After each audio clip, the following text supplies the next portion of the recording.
Monsieur Slimane Bounouf, bonjour. Bonjour madame. Alors, avec les coupures d'eau récurrentes, l'alimentation en eau potable en H24 serait-elle compromise, monsieur Bounouf?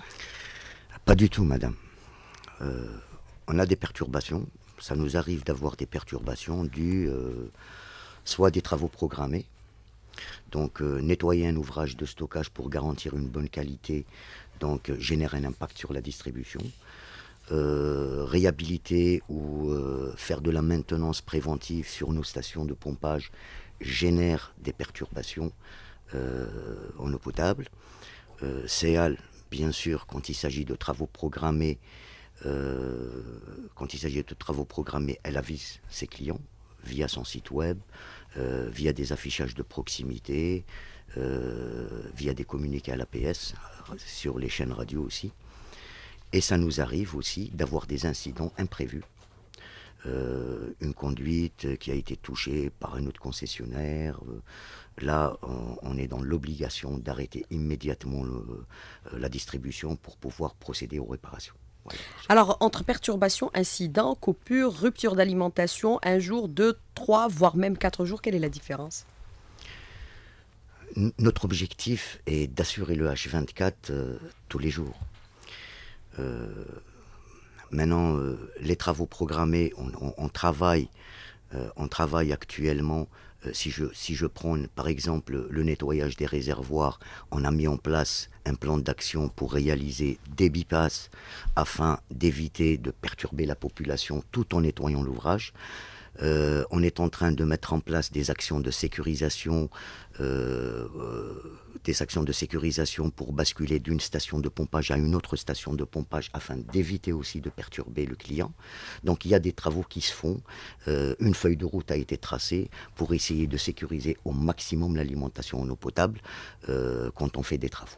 Mais qu'est-ce qui est fait aujourd'hui de façon concrète pour assurer le H24 à travers tous les territoires que vous occupez, c'est-à-dire Alger, Tipaza et Blida? Et est-ce que le manque de pluviométrie, même s'il a plu abondamment en début de saison automnale, vous inquiète aujourd'hui, monsieur Bono?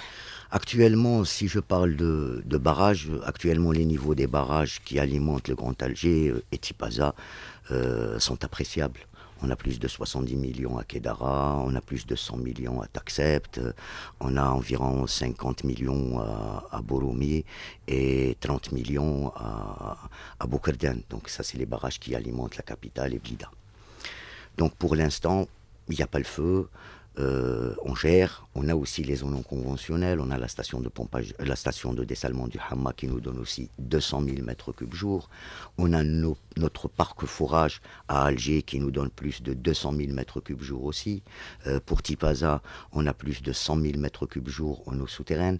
Donc pour l'instant, en matière d'alimentation en eau potable, il n'y a pas le feu. Donc Mais qu'est-ce qui est fait aujourd'hui pour assurer le H24 à travers tout le territoire? Puisque nous avons des localités qui sont encore rationnées de façon irrégulière et ne sont pas alimentées en H24.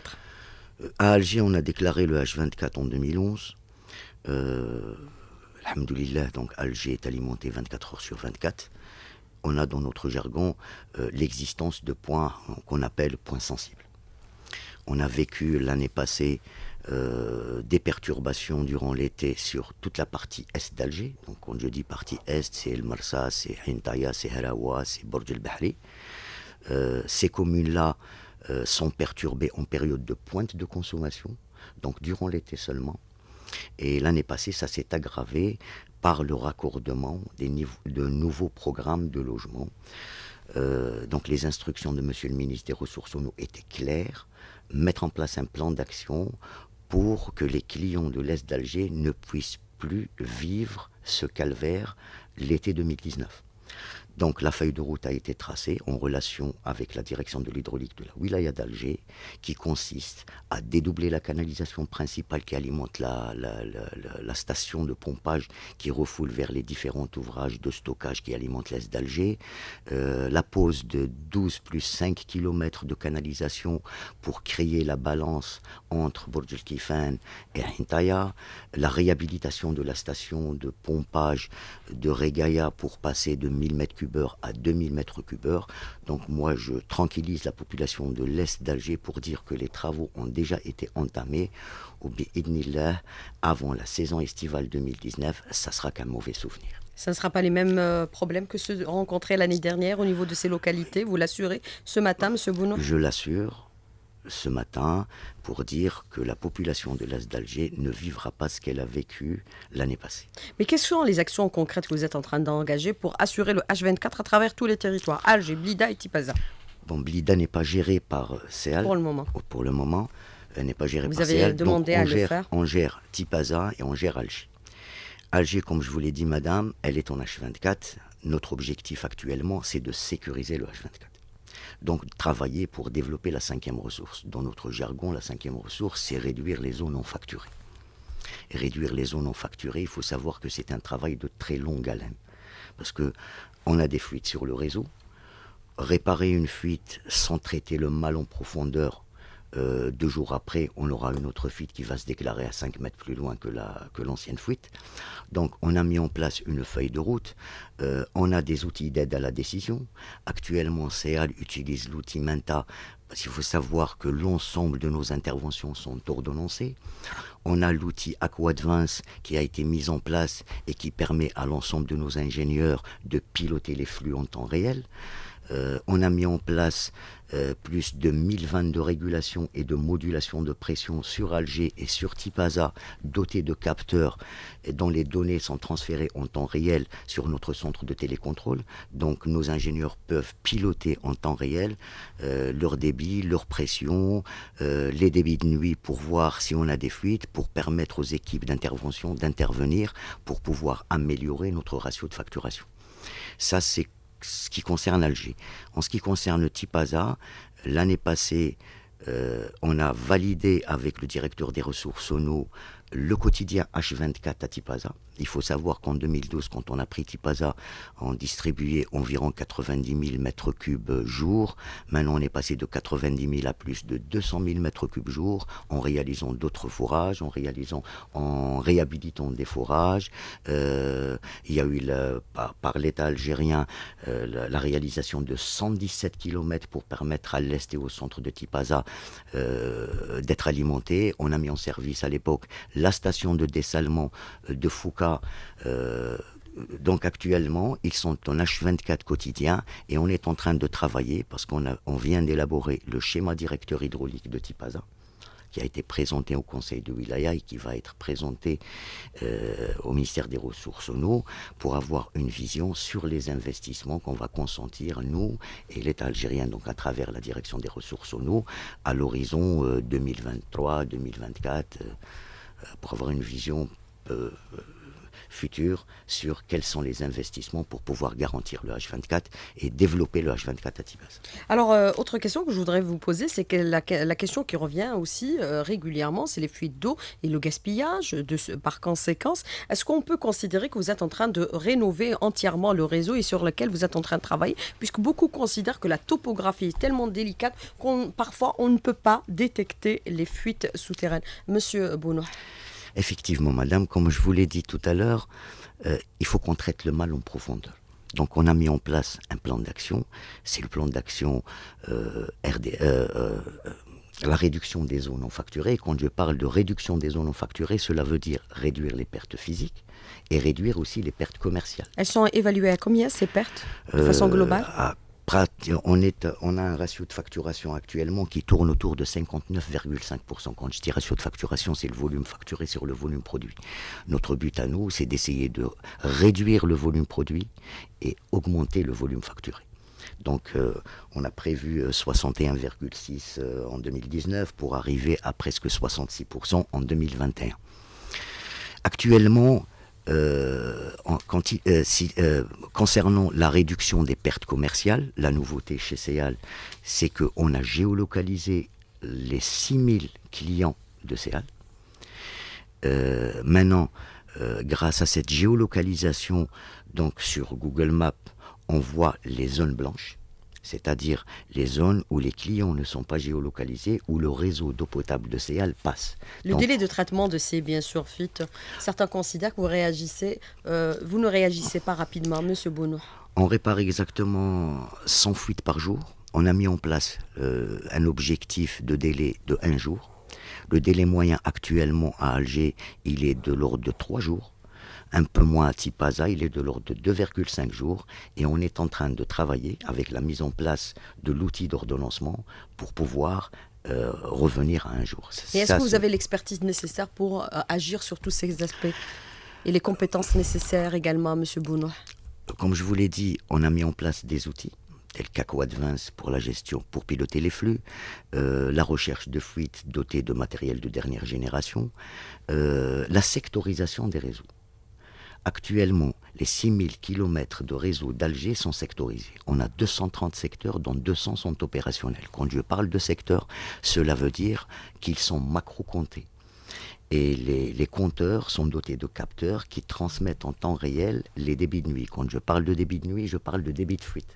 Donc il y a des techniques modernes pour pouvoir restructurer les réseaux et travailler sur le fond pour que les fuites ne puissent plus apparaître. Alors, Monsieur Slimane Bounoua, moi je voudrais revenir avec vous. Est-ce qu'on peut considérer que les eaux non conventionnelles comme le dessalement ou la réhabilitation des stations de pompage diversifiées pour augmenter votre ressource en eau potable sont incontournables, des alternatives incontournables? La décision a été prise d'abord par la tutelle pour la construction dans un avenir très proche d'une station de dessalement à Zeralda, d'une capacité de 300 000 m3 jour. Ça va nous permettre de sécuriser Alger d'une part, de pouvoir alimenter la wilaya de Blida et de permettre à la SDEM de Fouca de transférer la totalité du volume du débit vers Tipaza. Donc on va améliorer Tipaza, on va améliorer la wilaya de Blida et on va sécuriser Alger d'est en ouest. Il faut savoir qu'actuellement, l'ouest d'Alger, il est renforcé via l'est d'Alger. Donc on transfère environ plus de 1500 mètres cubes d'est à l'ouest. Et avec la mise en service de cette station de pompage, ça va nous permettre, en cas de problème à l'est, et les barrages de l'est sont vides, on pourrait transférer à l'est à partir de l'ouest via les ouvrages de l'est. Donc ça rentre dans le cadre de la sécurisation. Donc les travaux vont démarrer dans les années qui vont venir. Les années qui vont venir, c'est quelle année? C'est-à-dire tout a été fait, point de vue juridique, point de vue choix de terrain. Maintenant, l'appel d'offres est lancé. Maintenant, il reste à réaliser cette station. Alors, mais est-ce que le dessalement et bien sûr les eaux des stations de pompage, c'est incontournable aujourd'hui? C'est la seule alternative pour assurer une sécurité, puisque nous avons vu qu'il a très peu plu cet hiver, même s'il a plu abondamment en début de saison automnale. Quand je parle de eau non conventionnelle, c'est un appoint. Actuellement, on utilise le dessalement, on utilise 200 000 mètres cubes jour. On mobilise via les barrages pour Alger un peu plus de 500 000 mètres cubes jour. Via nos forages, un peu plus de 200 000 mètres cubes jour. Donc, et cette eau est mélangée au niveau de nos ouvrages de tête pour pouvoir desservir la population. Donc une ressource supplémentaire permettra à Céal de mettre au repos ses forages pour réalimenter la nappe phréatique. Par exemple, cette ressource supplémentaire permettra de ne pas prendre beaucoup à partir des eaux superficielles, vu que l'Algérie est un pays semi-aride. Donc ça va nous permettre de jouer sur la ressource et d'utiliser la ressource beaucoup plus non conventionnelle, parce qu'on doit la prendre en totalité.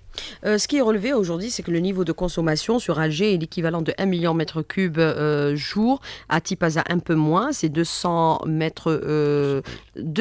mètres cubes jour. Est-ce qu'on pourrait penser que cette consommation pourrait augmenter à l'avenir, notamment avec les nouvelles cités qui sont réalisées et l'augmentation de la population? Monsieur Bono.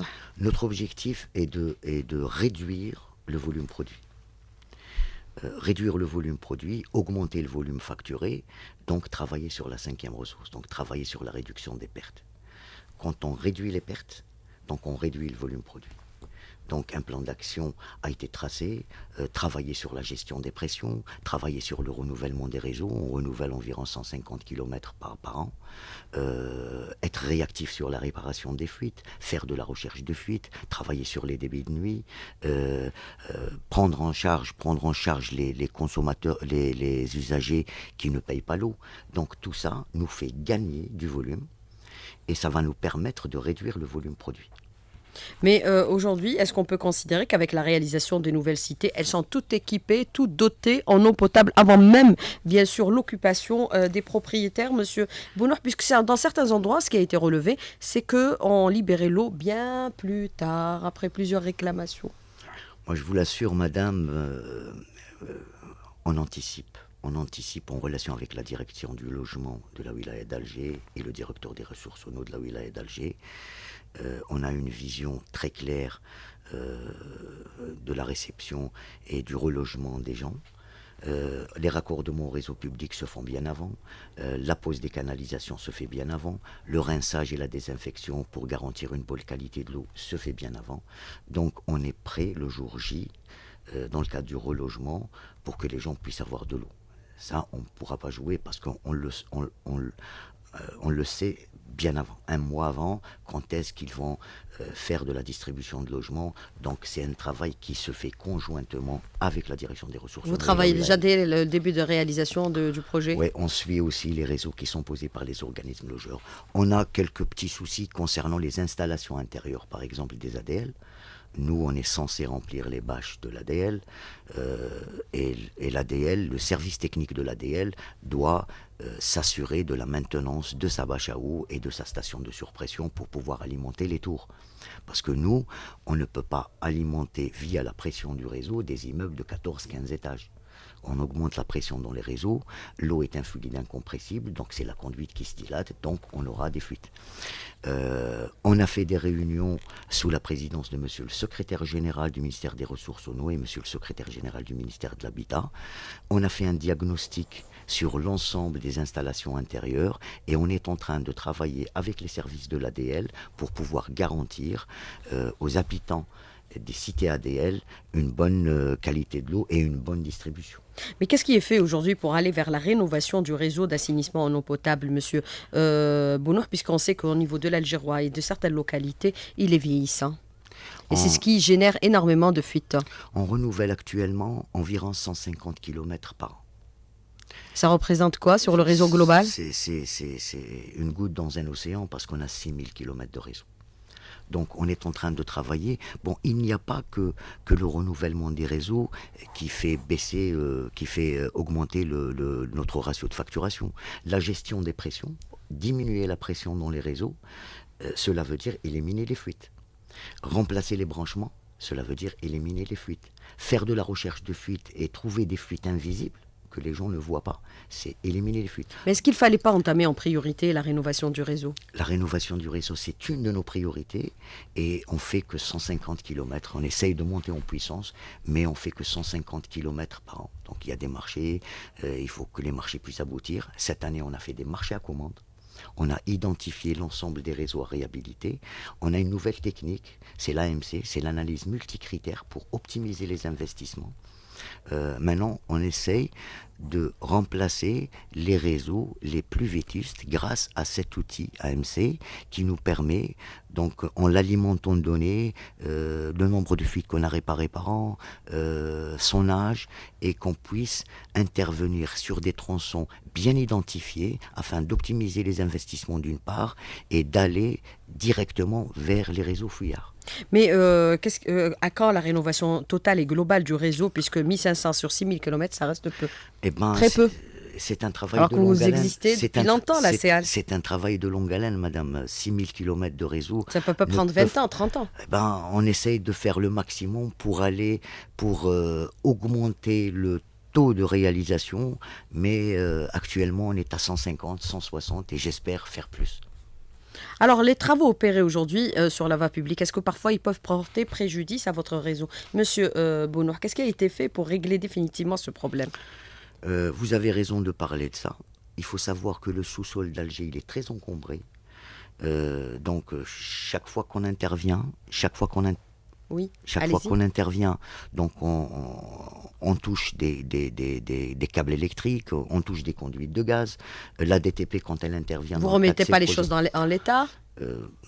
Ça on vous arrive, arrive? on Si, si. arrive.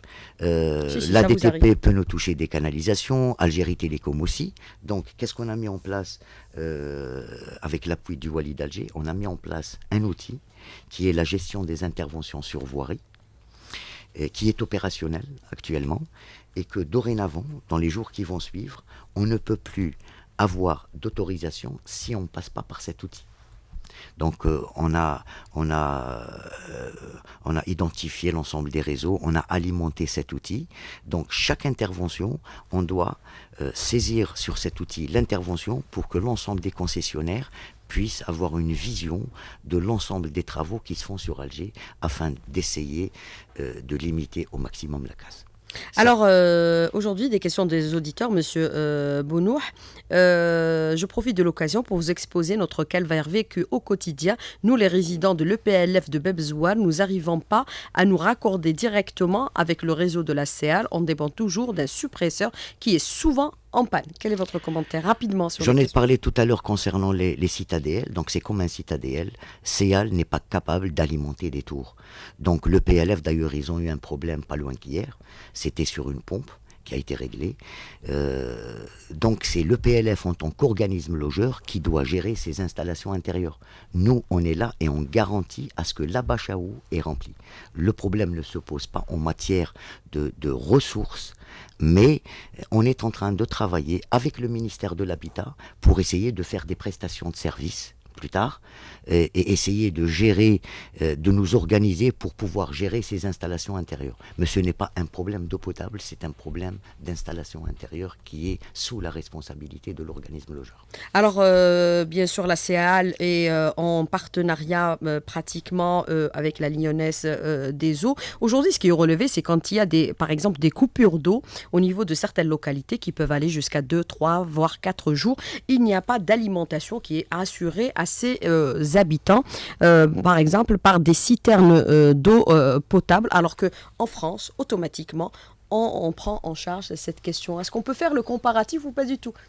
Ben, Il faut vous appeler peut-être directement, M. Bounouh, moi, pour avoir la citerne. en tant qu'exploitant, si on a une coupure d'eau qui dure 4 jours, c'est une coupure qui est programmée. On prend nos dispositions bien à l'avance. Mais vous nous informez, mais si on n'a pas d'eau? On a un dispositif de citernage, on a notre centre d'appel, on essaie de Très faire peu du mieux déployé, qu'on peut. monsieur le citernage. Et je peux du- en témoigner. On essaye de faire du mieux qu'on peut pour satisfaire le client. On l'avise bien à l'avance pour qu'il puisse prendre ses dispositions. On essaye d'alimenter en priorité les établissements publics, les centres hospitaliers, parce que on va commencer par les administrations et les centres hospitaliers, mais généralement des coupures de 3 à 4 jours, c'est des travaux programmés, c'est pas tous les jours qu'on a des coupures de 4 jours. Alors, autre question d'un auditeur qui vous dit: j'habite à Ouled Faïd depuis 3 ans. Durant ces 3 années, des coupures récurrentes sont observées. En moyenne, nous avons une coupure de 3 à 4, voire 5 jours par mois. Actuellement, nous n'avons pas d'eau depuis 3 jours. Le site web n'est pas actualisé, le site de la CEAL. Votre invité devrait répondre concrètement à cette situation, à arrêter, par exemple, de ne faire que des promesses. Monsieur Bounouh, Moi, pour répondre à, pour dire que tout va bien. Pour hein, répondre, c'est ce qu'il dit. pour répondre à notre client, c'est vrai qu'il y avait des perturbations la semaine passée parce qu'il y a eu des travaux engagés par la direction des ressources en Mais il eau. dit que c'est récurrent. Pour l'instant, Ouled Faït, en dehors des travaux programmés, est très bien alimenté. Maintenant, je vais prendre l'adresse de ce client pour pouvoir faire un diagnostic dès cet après-midi. Alors, depuis plusieurs décennies, nous avons entendu le H24 pour toutes les localités en Algérie. Or, ce que nous remarquons, c'est ceux qui profitent le plus du H24, c'est les chefs-lieux de wilaya, comme Alger par exemple, ou Alger, Tipaza. Alger actuellement, il n'y a pas que les chefs-lieux, c'est les 50 communes, c'est l'ensemble des communes de la wilaya d'Alger. Pour Tipaza, on est en train de prendre les douars, on est en train de prendre, il n'y a pas que les chefs-lieux, on a mis en place un plan d'action pour la prise en charge de l'ensemble des douars, on est en train de signer des conventions avec les autorités locales, on est en train de faire les diagnostics sur les installations existantes parce que ça nécessite des investissements pour pouvoir les prendre en charge et garantir une eau de bonne qualité en quantité et pression suffisante. Donc on est en train de travailler sur ça, beaucoup, si je parle d'Alger et de Tipaza. Et les instructions de Monsieur le ministre sont claires par rapport à d'autres wilayas, parce que on va plus parler de chef-lieu, on va parler de l'ensemble de la wilaya. Qu'est-ce qui est fait en matière de formation pour un transfert de savoir-faire à l'ADE? Parce que c'est ce qui est programmé à long terme ou moyen terme. On verra. La formation, c'est un enjeu majeur de CEAL. Je peux vous donner un chiffre. On réalise plus de 14 000 jours de formation sur l'ensemble des métiers de CEAL. Sur les 42 métiers de CEAL, on réalise plus de 14 000 jours de formation. Là, c'est très important parce que c'est grâce à la formation qu'on puisse pousser nos cadres à utiliser les techniques modernes de gestion. Alors, à Mahalma, cité LPP, le Q35, une fuite d'eau dans une bâche d'eau a déversé des milliers de mètres cubes d'eau potable sur le trottoir pendant des semaines. J'ai moi-même signalé cela dès le début au 1594, c'est votre numéro vert, mais rien n'a été fait. L'eau débordait sur le trottoir alors que dans les appartements, dans nos maisons, nous subissions des coupures. Quel est votre commentaire, monsieur Madame, si vous me parlez d'une fuite, je vais prendre note aussi. Et aller voir. Vous allez prendre note de toutes les fuites. Hein? Est-ce que c'est les installations intérieures parce que le client parle d'une fuite sur une bâche à eau? Est-ce que c'est une installation intérieure qui est du ressort de l'organisme logeur ou est-ce que c'est une fuite sur le réseau public? Donc je dois d'abord m'assurer et prendre les dispositions qui s'imposent. Si elle est sur le réseau public, on la prendra en charge. Si elle est sur les installations intérieures, on va aviser l'organisme logeur pour qu'il puisse la prendre dans les plus brefs délais possibles. Alors, CEAL refuse le raccordement d'une cité 134 logements à Bouchaoui, centre, depuis 1993. Peut-on avoir une explication? Bouchaoui, c'est à 20 km d'Alger. Monsieur Bounon. Madame CEAL ne refuse rien du tout, donc elle est heureuse et contente si elle prend des clients en charge. Concernant le raccordement des cités, il se fait conjointement avec la direction des ressources au nom de la wilaya d'Alger. Nous, on reçoit de la direction des ressources de la wilaya d'Alger un dossier d'approbation. On sort sur le terrain pour identifier le point de raccordement. Si on a ce dossier d'approbation, CEAL réalisera les travaux. Alors, autre question, est-ce que par exemple, avec le manque d'eau, puisque nous savons que nous sommes dans un pays aride et semi-aride, ça risquerait de compromettre tous les projets que nous sommes en train d'entreprendre actuellement pour assurer le H24 à travers tout le territoire national? Parce qu'il n'y a pas qu'Alger, ou Tipaza, ou Blida. On travaille sur ça, madame. Donc, c'est vrai que l'Algérie est un pays semi-aride. C'est vrai qu'on a eu l'eau, c'est une ressource c'est vrai qu'on a précieuse. On a eu recours au dessalement d'eau de mer. En ce qui concerne Alger et Tipaza, je l'ai dit tout à l'heure, on essaye d'exploiter le maximum les eaux non conventionnelles pour pouvoir mettre nos forages à l'arrêt, au repos, pour pouvoir réalimenter la nappe et pour pouvoir réduire au maximum les eaux superficielles. Donc on est en train de travailler sur ça. Et on est en train aussi de réhabiliter nos stations de pompage pour éviter à ce qu'il y ait des pertes d'eau, parce que, je l'ai dit, donc les pertes d'eau, c'est réduire le volume produit. Donc il y a un plan d'action qui se fait conjointement avec les autorités locales, avec la direction de l'hydraulique, pour pouvoir sécuriser au maximum Alger. Les raccordements illicites, leur niveau? Les raccordements illicites, je l'ai dit tout à l'heure, on a géolocalisé l'ensemble des clients. Maintenant, qu'est-ce que vous allez faire? Maintenant, on identifie sur Google Maps les zones blanches. Donc, c'est les gens qui ne sont pas géolocalisés où le réseau d'eau potable passe. Donc, on envoie des équipes de diagnostic pour voir est-ce que ces gens-là consomment de l'eau gratuitement. Et qu'est-ce que vous allez faire? On régularise. Sauf les récalcitrants, là on est obligé de passer par notre direction juridique et de déposer plainte. Mais on doit travailler et régulariser à l'amiable d'abord. Combien y sont-ils? Et qu'est-ce que quel est le coût sur aujourd'hui la CEAL? On a environ une cinquantaine de quartiers qu'on appelle quartiers en développement et qui consomment de l'eau, qui ont réalisé leur propre réseau et qui consomment de l'eau gratuitement. Alors, très rapidement sur cette question, l'auditeur vous dit que votre numéro vert, le 1594, ne répond pas automatiquement et systématiquement. Monsieur Slimane Bounon. Madame, moi, chaque fois que j'appelle le 1594, il répond, sauf si on a une panne imprévue. Alors, pour l'auditeur qui nous a contacté tout à l'heure par rapport à sa cité, il dit que c'est la cité Ouled Faït du côté des résidences Bessa'a et la cité Sonatrach. Voilà, il nous donne l'adresse. Monsieur Slimane Bounour, merci d'avoir répondu à nos questions. Merci à vous, Et madame. d'avoir été en direct avec nous ce matin dans le studio. Merci beaucoup, bon week-end et à bientôt. Merci beaucoup.